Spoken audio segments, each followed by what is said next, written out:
time where you knew you couldn't come? He uses like wait, John. I think so. I won't be able to come in. That's what he said. What? Let's see. Let me check.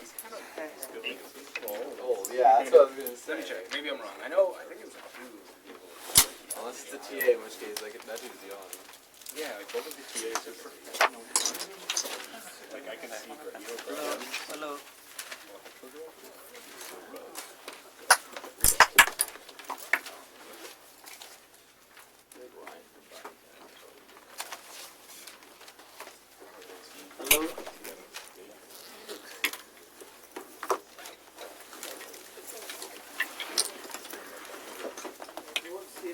On. Problem with the battery or now it's on. Okay. Okay. Good morning, everyone. So we should have your exams graded sometime in the weekend, and maybe back to you on Tuesday. But let's see if we can quickly walk through the exam. Maybe anybody has any specific questions about the exam? In any problem? Did you want me to take make any comments about any particular problem or not really? Yeah, go ahead. Did you go over the last problem? Yes. Sure. So there are two versions, but it's essentially same problem, but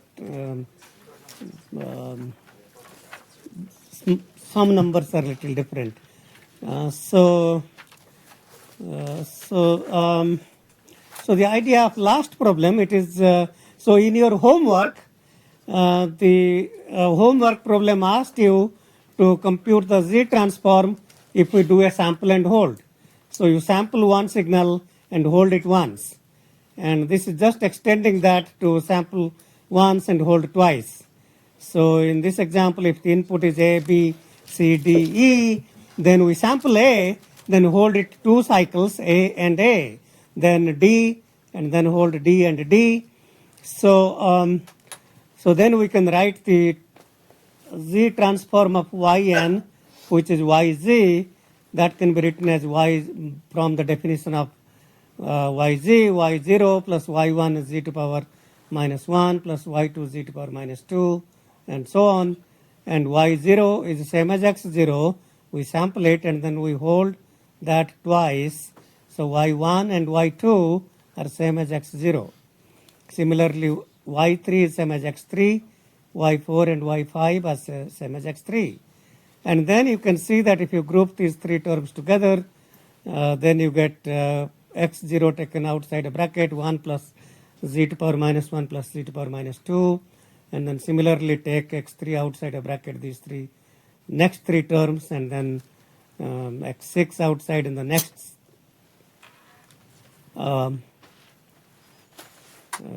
okay, I take that back. So in the next 3 terms, take X3 Z to power minus 3 outside a bracket.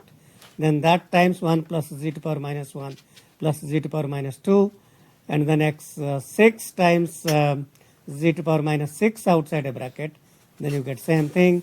Then these 3 terms taken outside a whole bracket. Then we are back to the term that remains X0 plus X3 Z to power minus 3. And remember that this is, you may relate this as an expanded Z transform.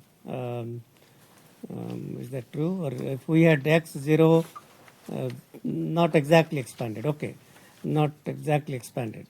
So we have X0 plus X3 Z to power minus 3, so which I can write. Okay, let me write that down so maybe that will be a little more clearer. So at least that factor taken outside. I don't really know what solution I provided. We can take a look at that as well. So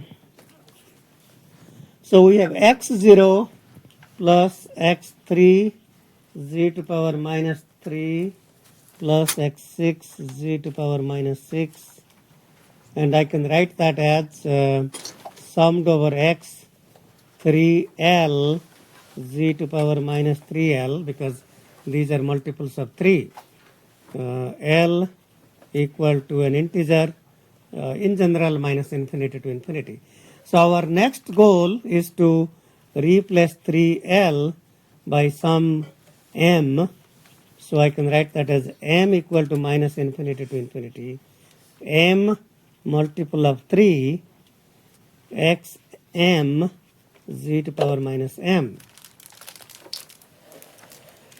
Okay, so then our goal is to really make this all m. So how do we make this multiple of 3 to all m?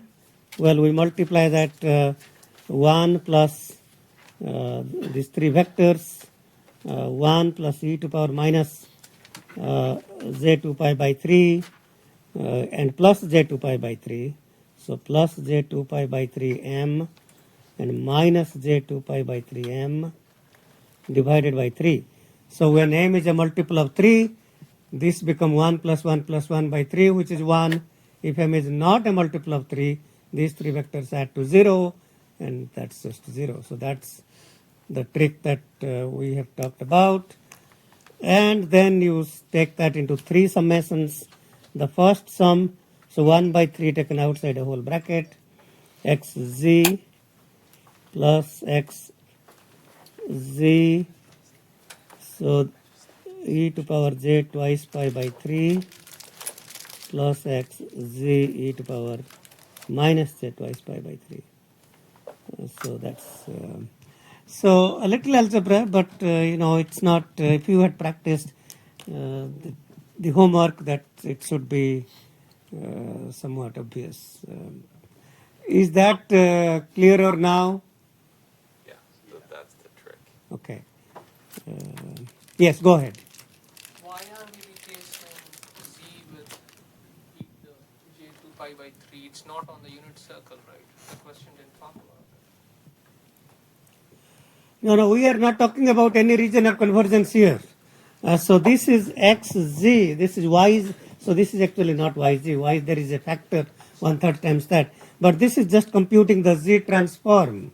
So if you were to compute the discrete time Fourier transform, then this would be e to the power minus j omega m e to power minus j omega 3l. This would be x e to power j omega. This would be x e to power j omega plus 2 pi by 3. And this would be x e to power j omega minus 2 pi by 3. So yeah, we are not computing anything. Yeah, if I asked you to compute the dTft, then in fact, evaluate this on the unit circle. This would be x e to power j omega plus x e to the power j omega plus 2 pi by 3. Replace z by e to power j omega plus e to power j omega minus twice pi by 3. Okay. Yeah, I don't really remember how. Let me just take a quick look about how the homework was solved. At least what solution I had provided. Was it homework 1? I think, or I'm not. We can take a look, or maybe homework 2. Looks like.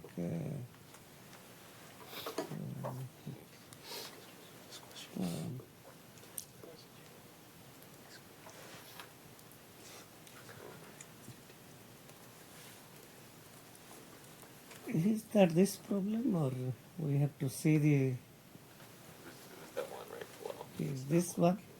Yeah. So here the same thing. So we took out 1 plus e to power minus j omega. This was doing in the dTft domain. The question that I asked was in a z transform domain, but essentially same thing. So we multiplied that term here.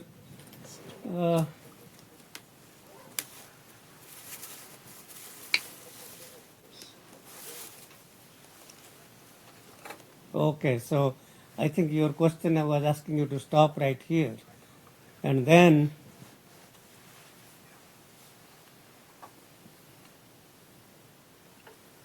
okay, so yeah, so it's similar, but it's the only thing is the vectors are now not 1 and minus 1, but 1 e to power j 2 pi by 3 and e to power minus J2 pi by 3. So one of you here had a question in the front. I was just wondering if you could show the problem statement for question 4 again. There was just one thing. Question 4, yeah. Yes, let's take a look at what the question was. So the problem considers a system where we repeat every sample 2 times. So for example, if input is given by A, B, C, D, E, output is A, D, D, D, and the block diagram of this is shown here. And it's formally defined as Yn equals Xn if n is 3L. If n is a multiple of 3 plus 1, that you are holding the previous one, that's Xn minus 1. And it's if it is multiple of 3 plus 2, then that's holding what was 2 cycles back, that's Xn minus 2. Okay. Well, I guess it seems like this was a little confusing to some. But anyway, so I just want to make a few remarks on this. So those of you who worked through the third one, and you will notice that this is very similar to the fall 2008 exam. Instead of modulating by cosine and pi in the transmitter and receiver, we are modulating by complex exponential and then reconstructing the sequence at the receiver by demodulating those things. And essentially, anybody knows what the formal term for these kinds of systems is? If you have taken a class on communication. So if you have heard of a term called frequency division multiplexing, FDM. So this is exactly an FDM system where, so think about 3 different signals, X1, X2, X3. Well, in the first homework, maybe the MATLAB assignment, I asked you to shift the spectrum by multiplying by minus 1 to power n. And this is similar to that. We are shifting the spectrum of X2 and X3 so that the 3 spectrums are not sitting centered at 0. So initially X1, X2, X3 all are centered around 0 of width less than pi by 3. And then if I modulate the 2 others, shift the spectrums out, so you will see that in one period of the spectrum, minus pi to pi, the triangle spectrum is sitting where it was, but the circle spectrum and the rectangle have moved out. So you can think about the rectangle moving out periodically to the right, but we are continuing within minus pi to pi. And then that's essentially V, which is the time domain sum. So in the time domain, we are adding these 3 signals, the original plus the 2 modulated. In the spectral domain, even though the time domain signal is all garbled and you hear it, you can't really understand what's going on. But we can easily reconstruct that by simply demodulating them. So the time domain signal is all garbled, but the spectra are far apart. So then the V, you low pass filter the V between minus pi by 3 to pi by 3, you get the triangle back, then shift this to the right by 2 pi by 3, then you get the triangle back, shifted left by 2 pi by 3, you get the circle back. And that's essentially what is known as frequency division multiplexing, where you are taking 3 different signals and shifting them to 3 different spectra. And a variation of that, if you have heard of the term called OFDM, how many of you have heard of something called OFDM? That's what your cell phone is using, by the way. The cell phone is using orthogonal frequency division multiplexing, which is a variation of FDM, but instead of having these frequency spectra completely separated, the OFDM consists of narrow band signals, still similar to FDM, but these are narrow band signals, very narrow band signals with some overlap. Do a Google search on FDM versus OFDM. OFDM is the main modulation scheme in many communication systems, including Wi-Fi, cell phones, and all kinds of things. So that's what you are using every day in your life, orthogonal frequency division multiplexing system. And this is a very simple primitive example of the FDM system. Okay, but I'm not saying those things to you because you should still be able to solve the problem, even if you don't know that we are working on an FDM problem. But if you are curious, just do some Google search and find out what is FDM and OFDM, and you can see that just there is a small difference. The OFDM contains narrow band signals, so that's the FDM is simply having spectra completely separated. The OFDM is very narrow band. They're overlapped. They're overlapped in a nice way that one of the spectrum, while one of the spectrum is at the peak, the other spectra line up to zero, and that's how we are able to reconstruct, despite the fact that these are overlapping. So very interesting. So again, if you take a class on digital comm like EE5501, you probably will get into these things. All right, let's see where we were. So that was that. Very similar to the one I worked out. The other one is simply first thinking about the f of z containing the reciprocals of the zeros. The reciprocals of the zeros are outside the unit circle, and the inverse system then becomes unstable, and then you place reciprocal conjugate zeros to make an all pass, and the zeros are replaced by poles, and then when you get back, I made a mistake here. I should try to correct that. These are two poles instead of double poles instead of double zeros. So that's my mistake. I can lose a few points in the exam. Yeah, these should be double poles because it's an IIR filter, and my mistake. I should try to correct that and maybe post a corrected solution. Okay, the other one was very similar, and so again, I didn't want you to do these integrals. I want you to quickly recognize that's just all ones, which is delta n minus up to 2 pi by 3, and then you are getting these sides back, and the main center part is the last part. So that's kind of, we have talked about those kinds of things. But I want to talk about something else that's a little more interesting. So it so happens that the version 2 solution to problem 1 is a little more simpler than the other one. So those of you who worked on, by the way, the reasoning for having multiple versions, people sitting side by side, if they are just copying from the neighbor, you will be caught. I mean, so we just change a few numbers here and there. The problems are more or less same. We don't tell you how many versions are running around, but they're interleaved, so no two people are having same exam nearby. I don't mind if you sit very, very close and look at the other person. I don't mind those things because, well, your numbers will be different than the answer of your neighbor.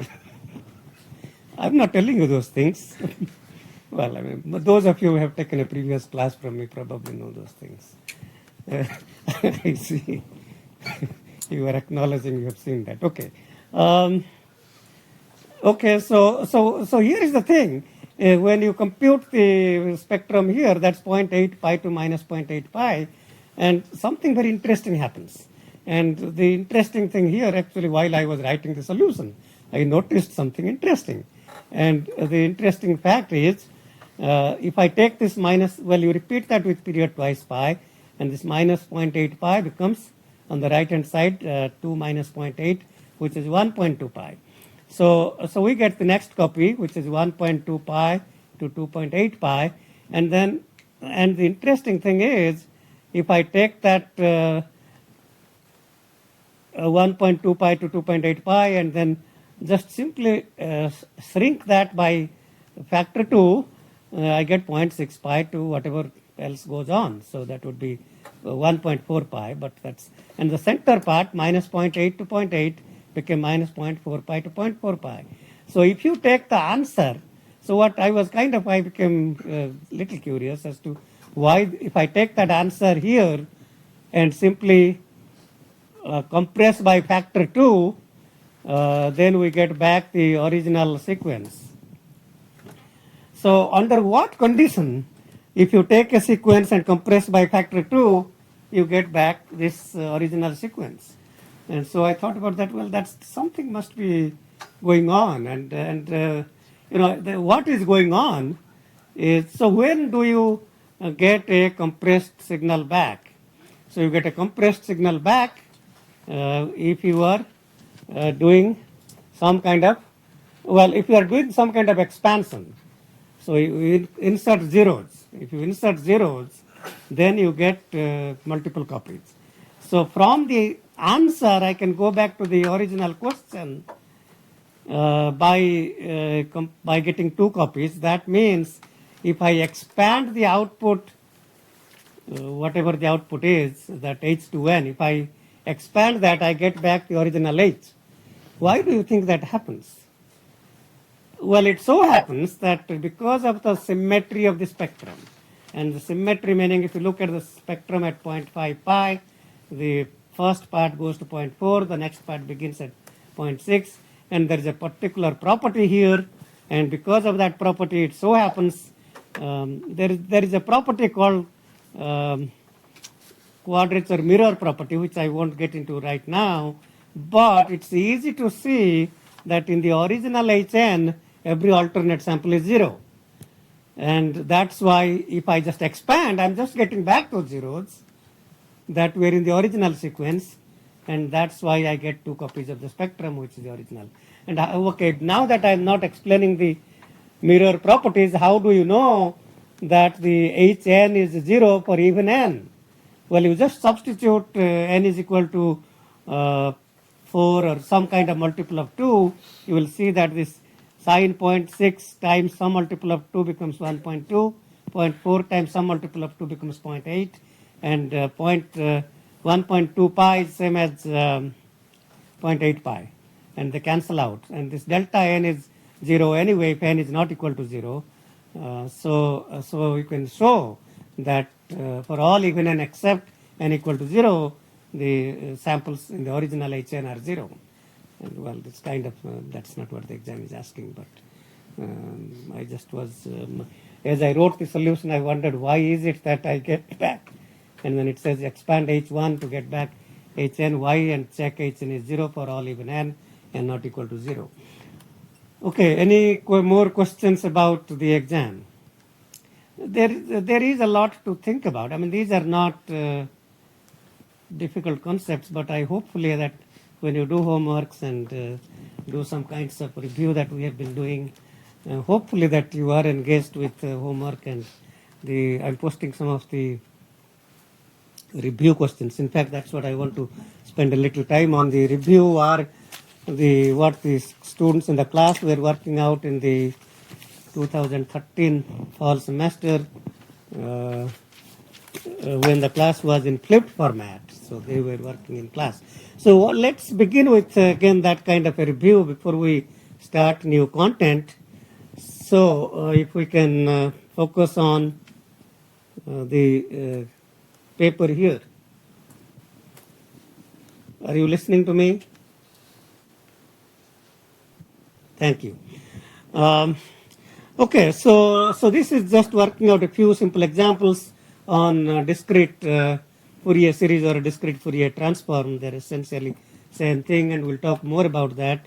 So this particular problem, 8.2, is saying that if you have a sequence that is periodic with period 2. So if I take this sequence 1, 2, 1, 2, 1, 2 going infinitely to the right and to the left, and that's a periodic signal with period 2. So if it is a periodic signal with period 2, then we can compute the discrete Fourier series. And I didn't say that, but you can, anytime if you have a 2-point sequence A, B, the 2-point discrete Fourier series, if it is periodic, or in the context of finite length, discrete Fourier transform are simply A plus B and A minus B. So that's, we will get into those things today.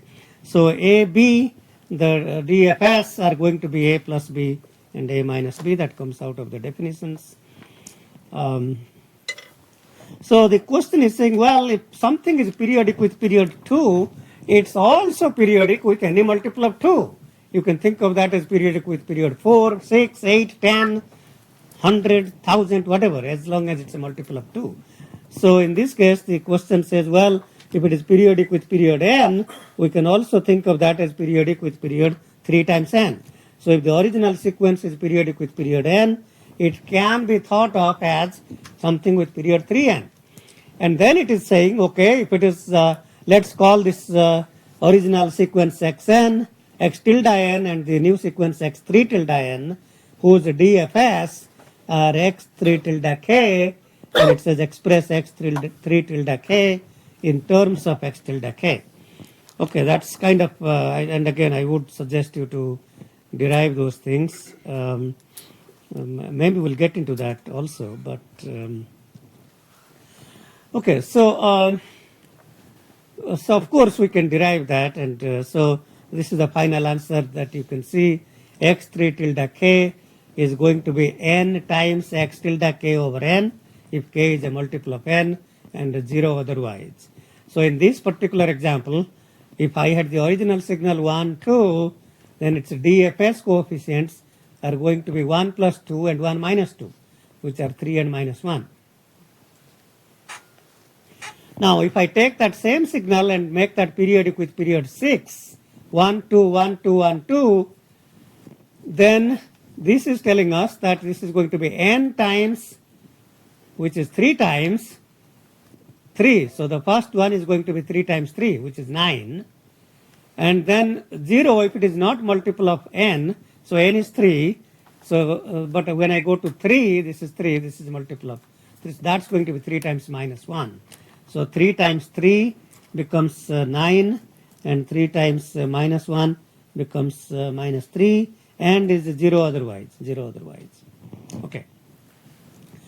So, and you can check that, just type one line MATLAB command. I'm not sure if I, well, let's actually type that in MATLAB and see what we get. FFT 1, 2. Okay, we got 3 minus 1. And then FFT 1, 2. 1, 2, 1, 2. Let's just do it for 4 times. Repeat it 4 times. Then it should be, what would you expect? 4 times 3, 12. And then 3 zeros, minus 4, 3 zeros. So, you know, I'm trying to get into a little bit about the properties of DFS. So that's what you see. And so n is 4 in this example that I took, it's not 3. So 3 times 4 became 12. Then 3 zeros, next one multiple of 4. 4 times minus 1 is minus 4, then 3 zeros. So what do you see here? I mean, how do you relate this to a lot of things we know about? So the elegant property of Fourier series, Fourier transform, all kinds of these Fourier representations is really the same thing everywhere. And you can recall that in the time domain you expand. In the time domain you expand. Actually, let's do that. Let's take a look. So if I expand a sequence in the time domain, so what I want to do now, so I had seen 1, 2. 1, 2 was 3 minus 1. So I want to expand. So I want 1, 0, 0, 0. Okay. And then 2, 0, 0, 0. So I've taken a simple 2-point sequence and then I expand that by factor 4. So what do you get when you expand in time domain? You get multiple copies in the spectral domain. You shrink it, and within minus pi to pi, we get multiple copies. So what do you expect this discrete Fourier transform to be? Any volunteers? In this particular example, I am simply expanding the time domain sequence, and you get multiple copies in the spectral domain. And lo and behold, we have 3 minus 1 multiple times repeated. In this case, repeated 3 times. 3 minus 1, 3 minus 1, 3 minus 1, 3 minus 1. I get 4 copies of the same spectrum. 4 copies because I expanded the time domain sequence by factor 4. You expand in time domain, you get multiple copies in the frequency domain. And the duality of that says, what does the duality say? Duality says that if I take the time domain signal that is repeated, multiple copies, the frequency domain should be an expanded sequence. Okay, so time domain repeated, time domain expanded, frequency domain you get multiple copies, time domain you take multiple copies, frequency domain you get expanded spectrum. So these two very simple examples, very primitive, but is the idea getting to you that how we relate the properties, the properties are there, and I can sit down and spend 15 minutes proving both of these properties, but that's less important. The more important thing is to understand intuitively what we are saying. And so if you expand the sequence in time domain, you get multiple copies of the spectrum, and the spectrum here is not a continuous spectrum but a discrete spectrum, which are the DFT coefficients. Okay, let's get back to, let me see if I can even get back to these notes.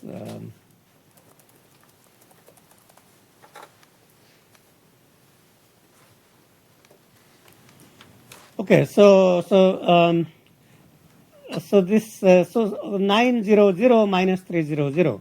So without doing any arithmetic or without proving anything, at least we can see why these things are happening. I want to point out, so let's say that you already know that the frequency domain spectrum is an expanded spectrum. So you should be expecting multiple zeros.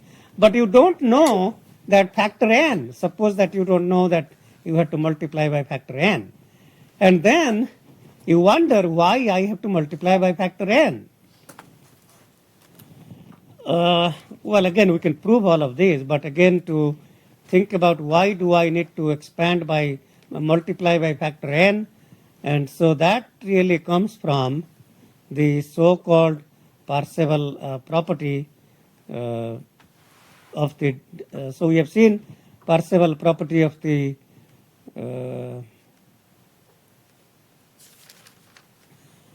Parseval property of the discrete time Fourier transform, but the Parseval property of the DFT or DFS says that you take the total energy in the time domain summed over all n x squared n, and instead of that being in 1 over twice pi times integral over 1 period minus pi to pi, now that is a discrete sum xk magnitude squared over all one period divided by n, or 1 over n times that.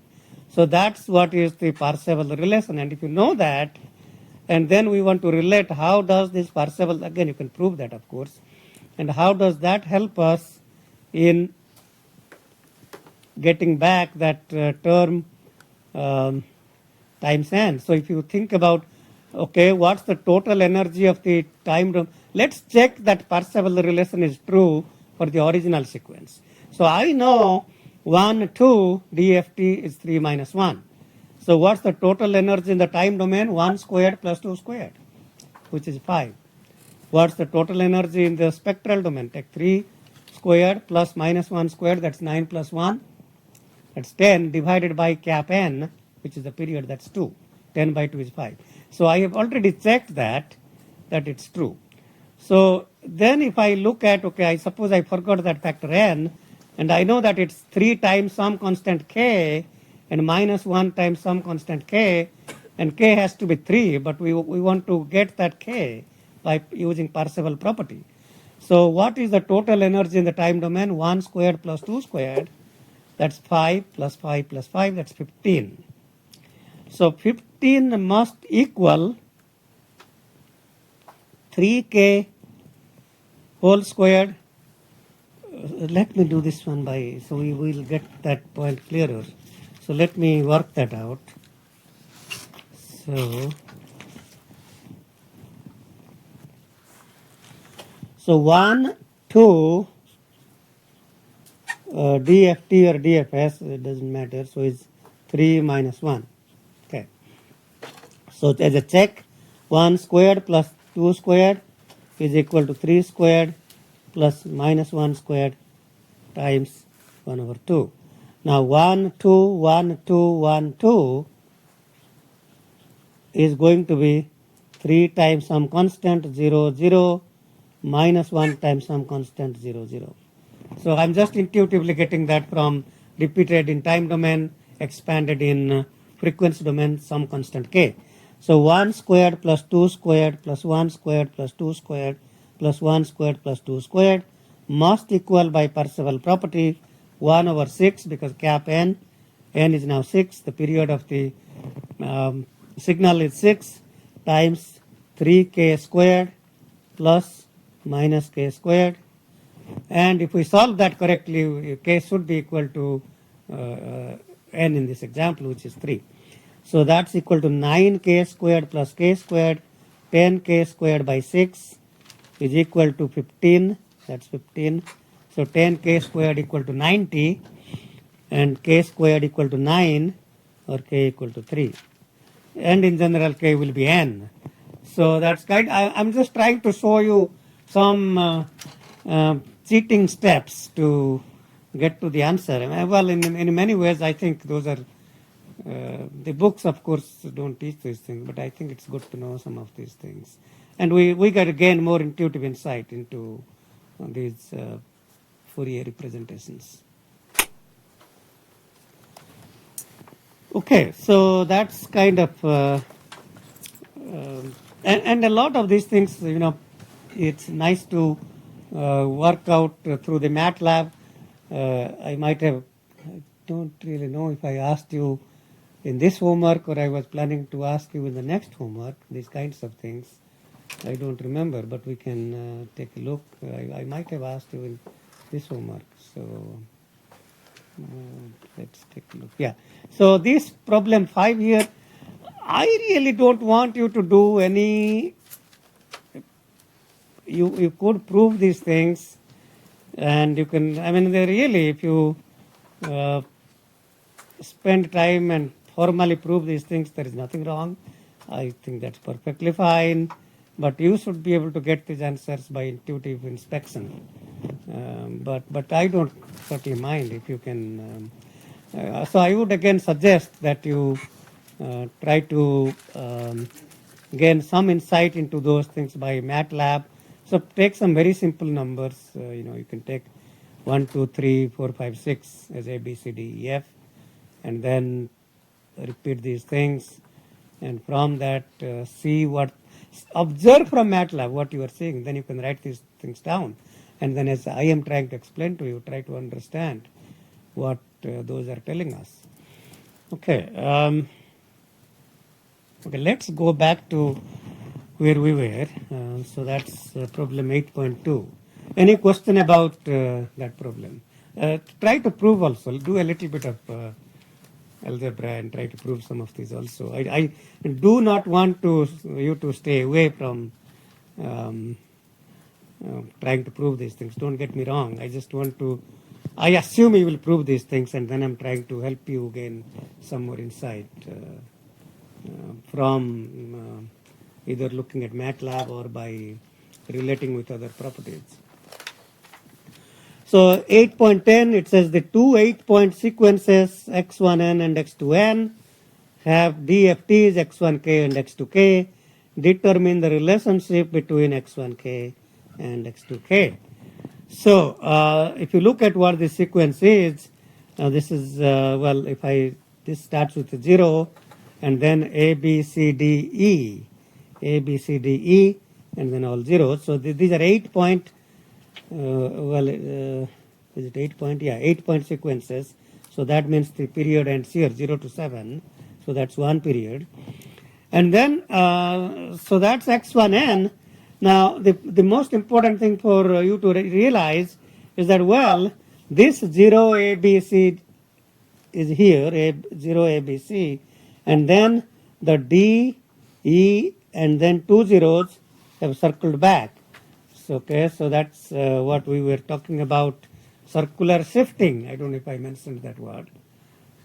That circular shifting.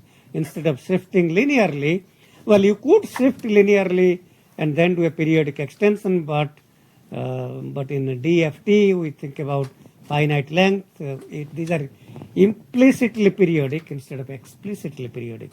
But that DE followed by two zeros, which were here, and they are now moved back. So now we have DE00, 0ABC. And so that says x2n is x1n minus 4, and that number 8 means it's circularly shifted with an 8-point sequence. And so I am not quite sure. I really don't remember how much properties I alluded to, but probably not very many.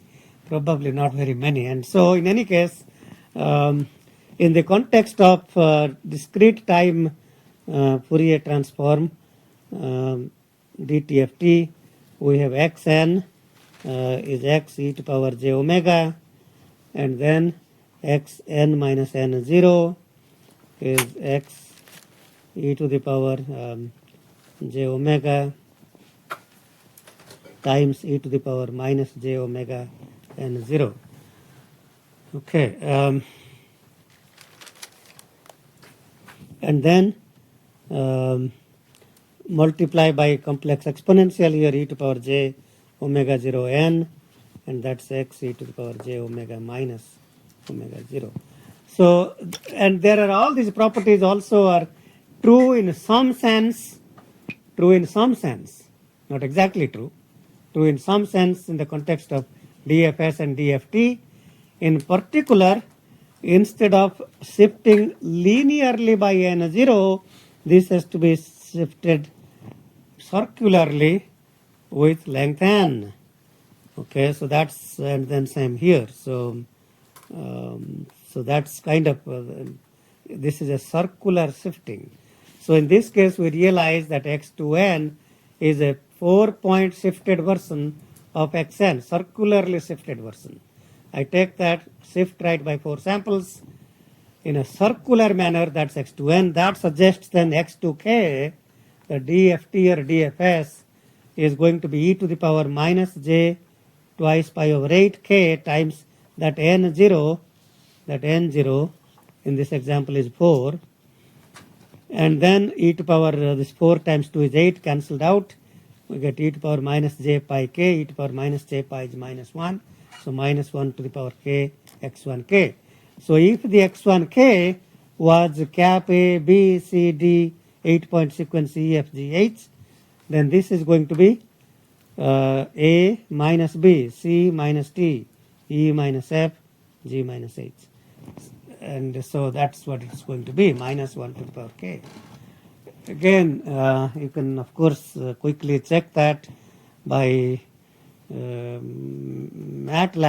and we can do that. It probably will take a minute or so. So if I go to MATLAB, so let's try to compute FFT of a 4-point sequence. Let's take the 4-point sequence as 1, 2, 3, 4, 5, 6, 7, 8. So that's not 4 points, 8 points. So we take the 8-point sequence and then compute its FFT, and then compute the FFT of, so this 5, 6, 7, 8 have now come back. So we will take 5, 6, 7, 8, 1, 2, 3, 4. And then you should see that the 8-point FFT is the same with alternate plus minus sign. So you can see that the 36 is same as 36. Minus 4 plus 9.6 imaginary is plus 4 minus 9.6. The next one stays the same. Next one should become minus of that. So again, trying to relate these kinds of properties, why they are happening, and there is of course formal proof of these things, but again to observe that if you have an n-point sequence, you shift right by n by 2, the spectra remain the same but alternately become plus minus. Is that clear? Questions?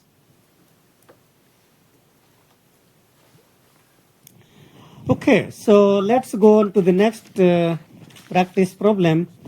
The finite length signals x1 and x2 are sketched in this figure.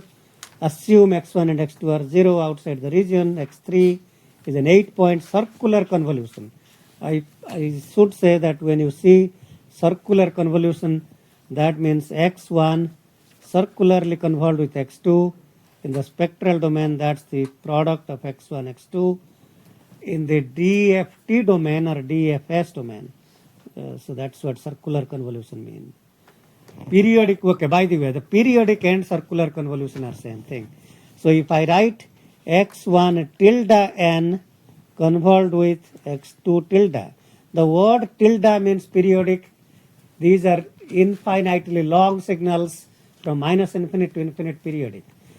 If I write x1 n, n inside a circle x2n, these are saying same things. This is saying this is a finite length signal which we implicitly assume to be periodic. Well, it's implicitly assumed. We don't talk about it. I may say this is a finite length signal 0 to n minus 1.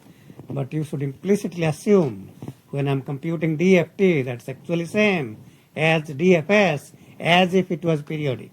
But we only talk about one period. So we can write that as a periodic convolution. This is periodic convolution, n inside a circle, this is circular convolution, n inside a circle is a circular convolution. If you have tilde and just convolution, that's periodic convolution. Periodic convolution means that relates to DFS. Circular convolution means that relates to DFT, but DFS and DFT are same thing. There's no difference. One is implicitly periodic, one is explicitly periodic. They are computing same thing. They are not two different things. Okay. And these are not same as linear convolution. Okay. But we can get back the linear circular convolution result from the linear convolution by using time domain aliasing, and we alluded to that I think at the end of last class, but we'll talk more about that. Okay, it says here let x3n be 8-point circular convolution of x1 and x2. That's what you see, this 8 inside a circle. Determine x3. Okay. Determine x3 of sample number 2. Okay, we'll determine the whole of x3. So so to solve these kinds of problems, and in your homework there are problems like this. So do not try to compute. Do not. I mean, you could, and you could spend 30 minutes. What should be taking 3 or 4 minutes? So do not try to compute x3n by computing the DFT of this and the DFT of this and multiplying them and computing the inverse DFT. Okay, I mean you can do that. There's nothing wrong with that. The easiest way to compute this is to compute the linear convolution. And the linear convolution is, so take the sequence 1, 2, 1, 2, 1, whatever that is, convolved with this 0, 1, 3, 2. So that's, this is all zeros, I don't need to worry about that. So this is an 8-point sequence convolved with a 4-point sequence. And the easiest way, of course, you can compute its z transform, right? That is a polynomial 1 plus 2 z to power minus 1 plus 1 z to power minus 2 plus 1 z to power minus 3, etc. times in the z domain 0 plus z to power minus 1 plus 3 z to power minus 2. Multiply them, collect the coefficients together, then take the inverse z transform. Those would be the sample coefficients. But an easier way to do that is when you are computing this, you take the first one 0, multiply by all these, shift right by 1, 1 multiplied by all these, shift right by 1, 3 multiplied by all these, shift right by 1, 2 multiplied by all these.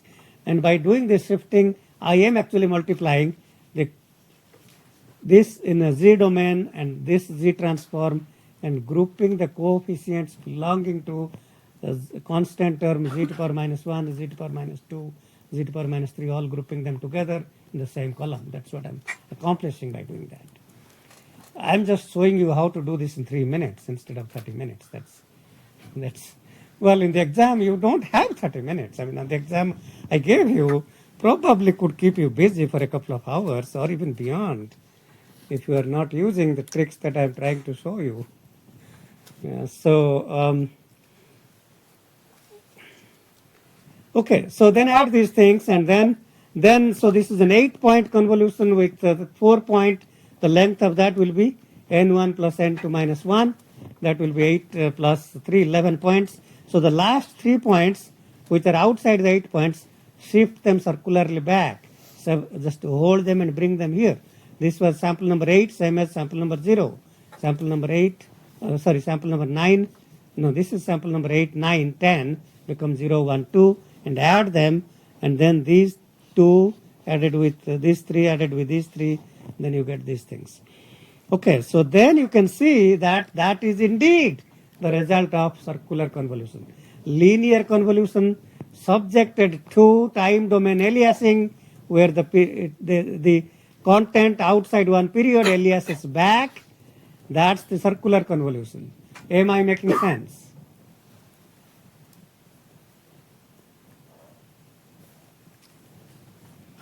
Okay. And the question was asking what's sample number 2, and sample number 2 is 9. So that's not important here. Any questions? Yeah. How is this related, or how did linear convolution factor into this again? Or did it at all? Yes. Wasn't it in the problem? No, the problem didn't ask you anything about it. Didn't even mention linear convolution. In fact, as I say, I mean, I think there is nothing wrong if you take its x1k, the DFT, take the x2k, and multiply them together and compute IDFT of x1k times x2k. That's the answer we want. And I'm just saying that is equal to if I call x3n, this is calling x3, let's call x4n. So if I call x4 is the linear convolution of x1 and x2, then this result is going to be x4n plus 8r summed over all r. That's what is the time domain aliasing. So remember the things that we were talking about. So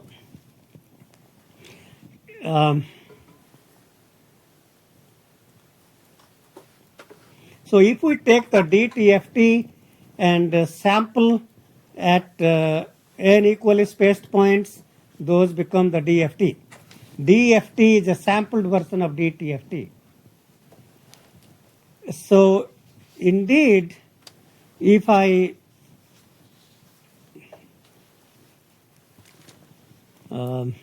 okay, so the linear convolution, okay, this is probably a good time to talk about other things. So the linear convolution is an 11-point sequence. Okay, so all of the so the FFT is a brilliant algorithm that was known to Gauss some 250 years ago, but rediscovered by so-called Kulitukki FFT. That was rediscovered by Kuli and Tukki, who were at IBM and Princeton in those days. So okay, it is a rediscovery after many hundred years of Gauss. But the FFT could reduce the complexity to compute DFT from order of n squared to order of n log n. And so if I were to compute, let's say that I were to solve this problem. Let's say I want to solve this problem in use a MATLAB command and do an FFT of this. How do you compute this by FFT? How would I compute the linear convolution x4n by using FFT?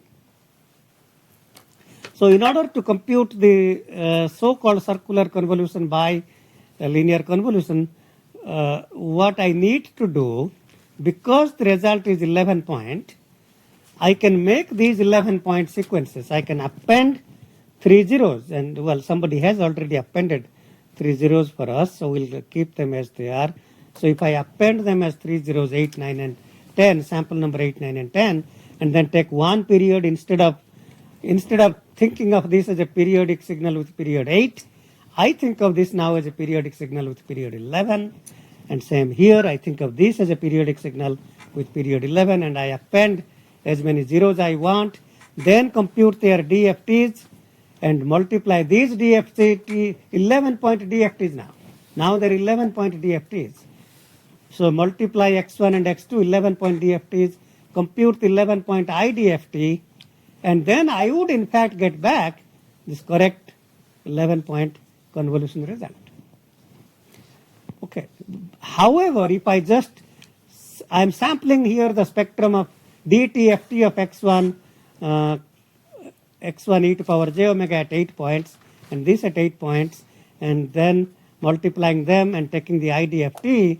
So I'm not sampling at enough number of points. So although the linear convolution is 11 points, I'm only sampling them at 8 points. And because of that, the frequency domain sampling leads to time domain aliasing. And that's what the aliasing is. And we talked about a little bit. And these concepts seem to be somewhat disjoint concepts, but very related. And that's and may not be that obvious, but let me just quickly go to last class and see if I can go to the lecture notes of last class and see where we were.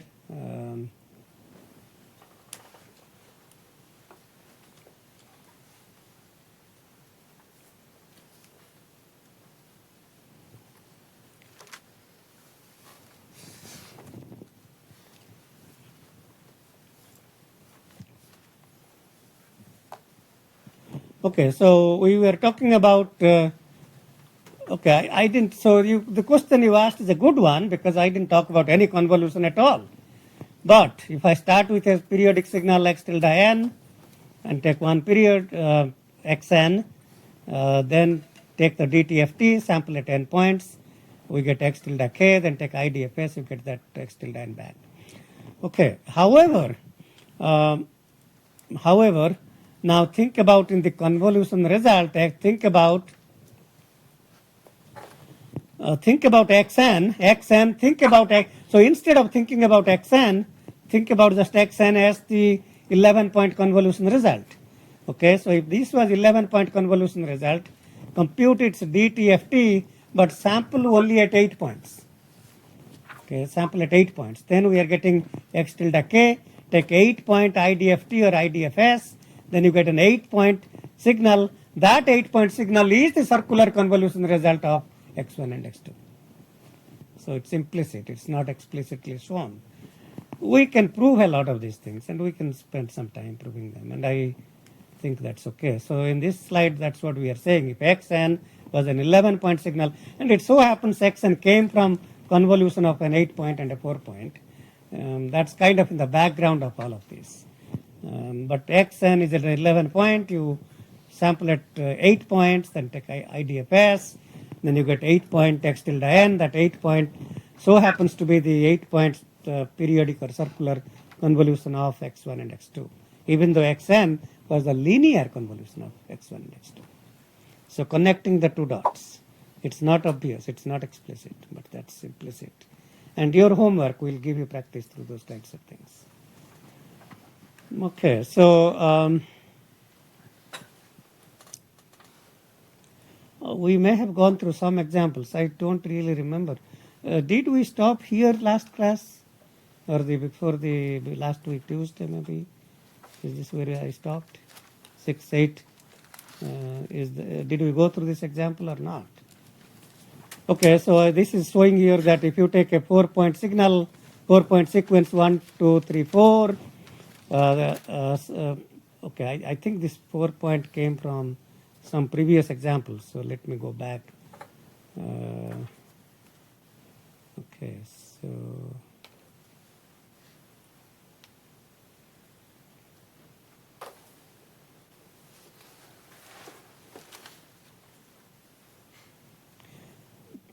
I don't. Did I talk about this lecture or not?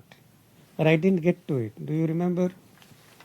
I didn't talk about this. I posted on the notes, but I did not get to. I didn't start this lecture. Did I start this lecture at all? So-called. I don't have for some reasons. I am supposed to remember, but I don't really remember where I stopped. Or if you don't remember, that's okay. Let's start here. Let's start here. Okay, it so happens that I don't really finish the lecture, so I try to repeat. So the previous slide. So when I started, I had not completed this, so I started with. So certainly we went through that. We went through this for sure, and this is maybe I told this is a good place to stop. That's probably where I stopped. Okay, so these slides are continuing from previous one. So if x1 and x2 are two time domain signals, x3 is the linear convolution, then the spectrum of x3 is the product of the two discrete time Fourier transforms. If x1 tilde and x2 tilde are two periodic versions of length n signals x1 and x2, then if x3 tilde is the periodic convolution of that, then in the spectral domain there is another mistake here. So that should be x3 tilde k should be x1 tilde k times x2 tilde k, which is the product of the two DFS. Okay, so that's, I guess that's probably where I stopped. So, okay, we stopped with that. So let's go to the next slide. So, x3 tilde n is the periodic convolution which says, I do recall going through this. I think we went through a good part of this. This went through like the square diagram thing. Yeah.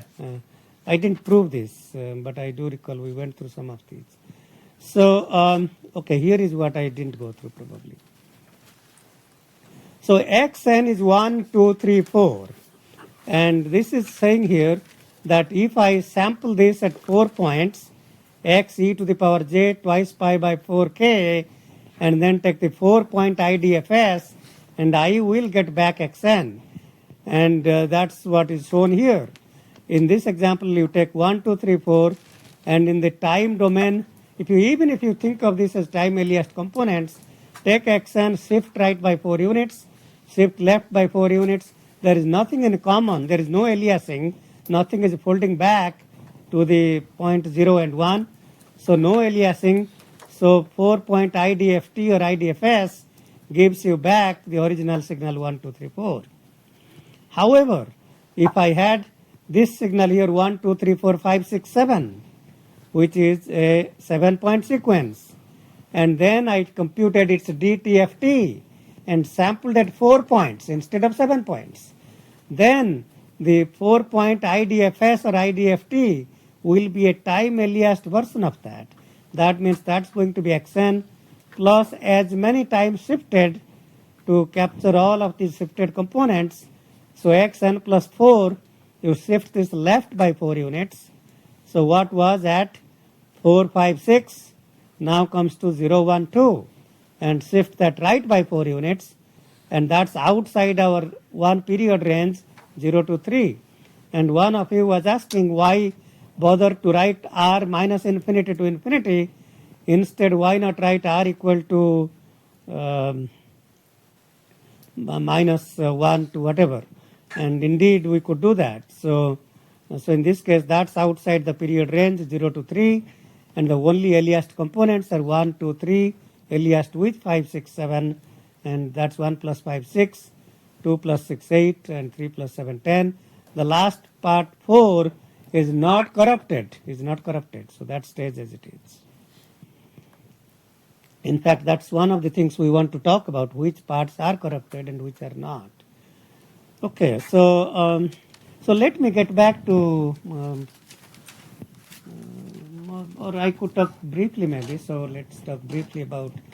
So DFT is nothing but same as DFS.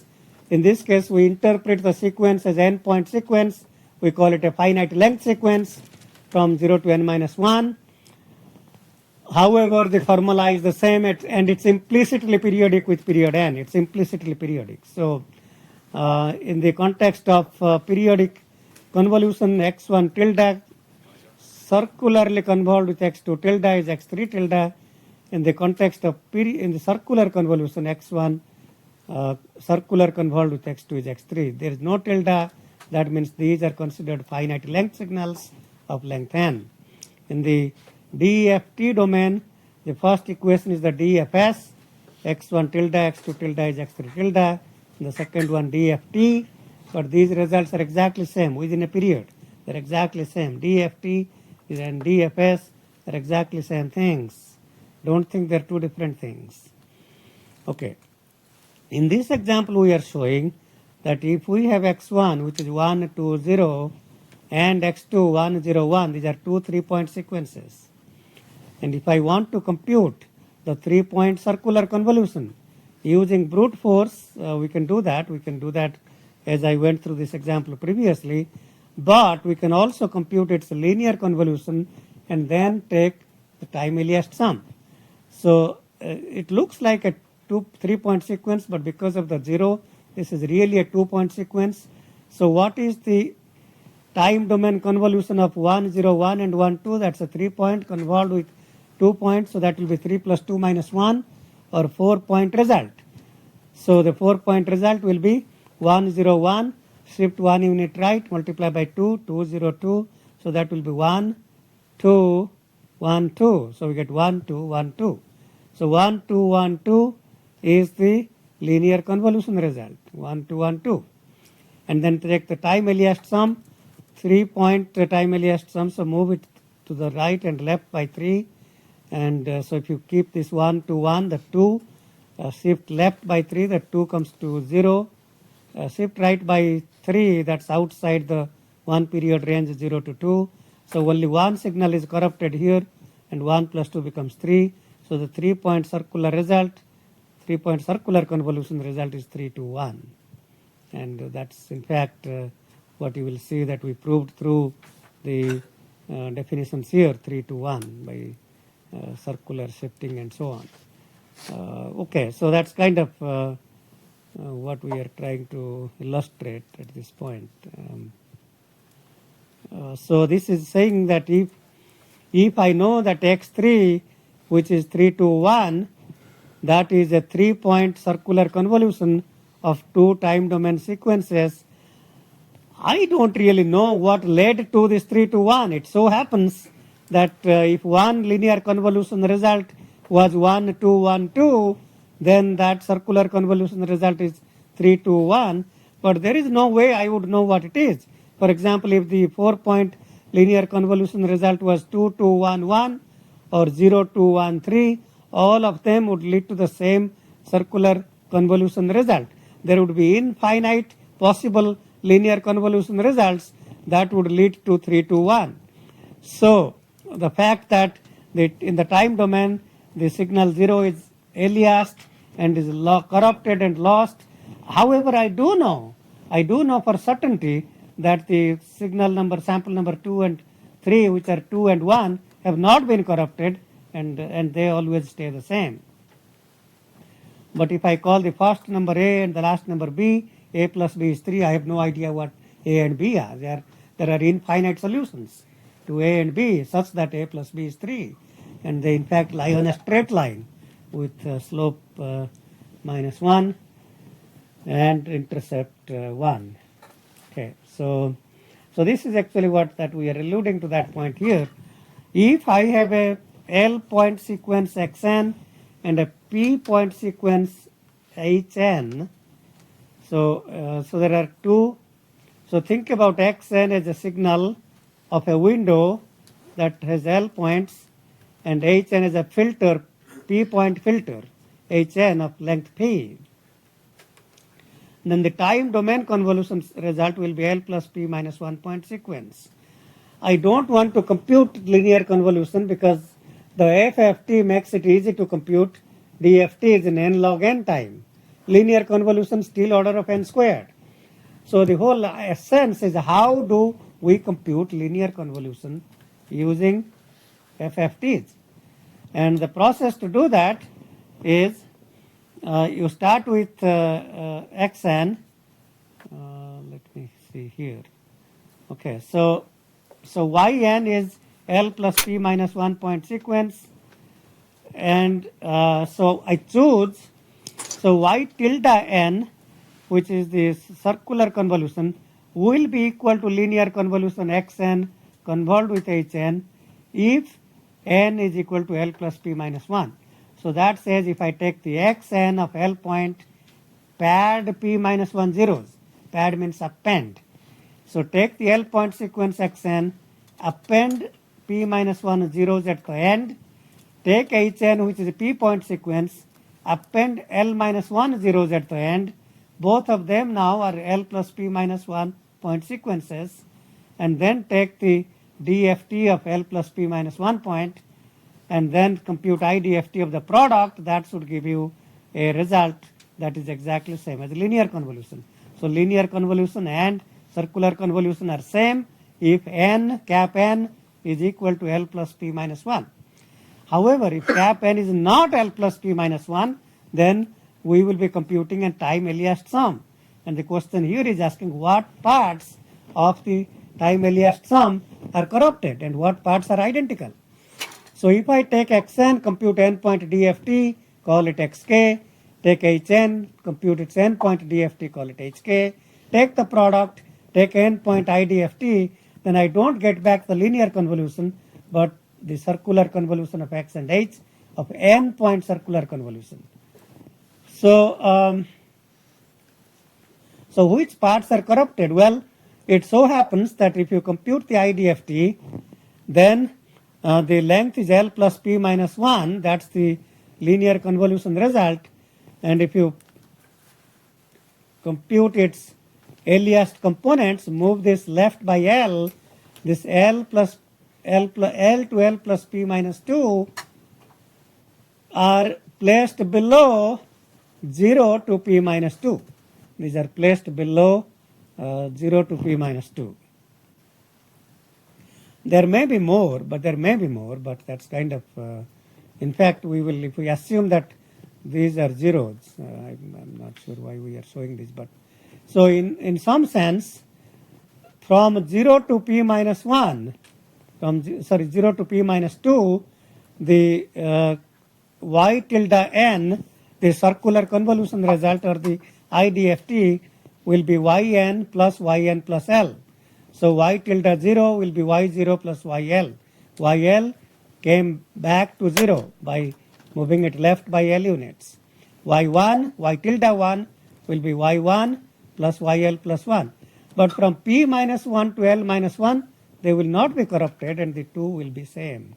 So if you think about y tilde n is the time earliest sum of yn plus rn, some parts, namely the last L minus P plus 1 points, will be same in the linear convolution and circular convolution. First P minus 1 points will be corrupted because they will be yn plus L. Okay, so there are some symmetry properties. If xn is real, remember in the context of Fourier series, DTFT, if you have a real signal, the spectrum is conjugate symmetric. So in this case, xk is x conjugate n minus k. So to give you an example, if I take n is 4 and the signal is 0, 1, 2, 3, the 4-point DFT will be 6 minus 2 plus 2j and then minus 2, and the x3 is the conjugate of x1. x3 is the conjugate of 4 minus 3 or 1. So this is minus 2 plus 2j, that becomes minus 2 minus 2j. And x2, if you put a k equal to 2, x2 must equal its conjugate, that says x2 must be real. Now if you want to check the Parseval property, total energy in time domain, 0 squared plus 1 squared plus 2 squared plus 3 squared is 14. Total energy of the spectral domain is 6 squared plus the magnitude squared of minus 2 plus 2j, that's 2 squared plus 2 squared plus 2 squared plus 2 squared plus 2 squared is 56. Since cap n is 4, 1 over 4 times 56 is 14. So again, without proving, we have just verified. We verified the Parseval property and some conjugate properties. And that's what the Parseval property states, sigma x squared n is equal to 1 over n sigma xk magnitude squared. So I didn't complete one more example here. We have run out of time, but read that on your own. Again, I think it's not that difficult. So read that on your own. There's one thing that I would like to announce, which is I believe the second midterm was supposed to be maybe 4 weeks from today, 4 or 5 weeks from today, but I've shifted that to the next Tuesday. I'm going to be away in Washington, D.C. that day, so instead of taping the class, I've just moved the second midterm exam one more class further. So instead of having the exam on Thursday, it will be on Tuesday. So again, if we follow our pattern, the next exam will be on homeworks 5, 6, 7, and 8, and then the final exam will be on 9, 10, and 11. Okay, see you next class.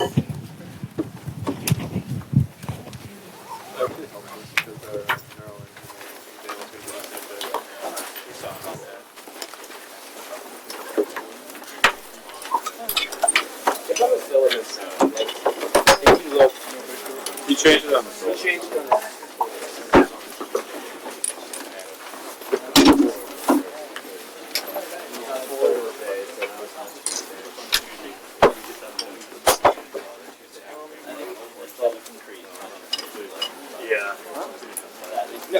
but they're on, they're posted on, past 2 weeks. Yeah, Yeah, so one of them on Thursday is homework 5. Then I'll have at least Monday, Tuesday. Actually, I have just